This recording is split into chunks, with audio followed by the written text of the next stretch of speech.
¿Qué hacer este fin de semana en Valencia? Si estás en la ciudad este fin de semana, aquí te dejo 6 planes variados para que puedas disfrutar del buen tiempo, la cultura y la gastronomía. Iniciamos con el Champions Burger en el Mestalla. Este es uno de los eventos más sabrosos del año e irá del 5 de junio hasta el 23 de junio, en el cual podrás disfrutar de 25 food trucks de hamburgueserías distintas de toda España, las cuales estarán compitiendo por la mejor receta. La entrada es gratuita, así que puedes entrar para antojarte de cualquiera de los diferentes puestos de hamburguesas. Este sábado Utiel se iluminará con más de 50.000 velas en un homenaje emotivo a los afectados de la Dana. Este evento forma parte de la 9ª edición de Utiel a la luz de las velas, el cual transforma el pueblo en un espectáculo mágico de luz y tradición.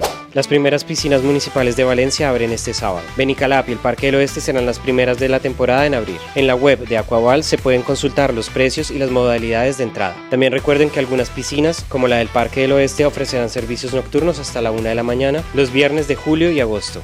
Las fiestas de San Onofre en Quart de Poblet. Este fin de semana el municipio valenciano se llenará de eventos, actos y actividades en honor al santo. Entre ellos un pasacalle acompañado de tabals y donzainas, bandas musicales que recorrerán las calles del casco histórico este sábado 7 de junio. El fin de semana estará marcado por música, tradición y mucha pólvora, especialmente los días 9 y 10 de junio. Aquí les dejo el programa con todas las actividades, actos y eventos que también podrán encontrar en la página del Ayuntamiento de Quart.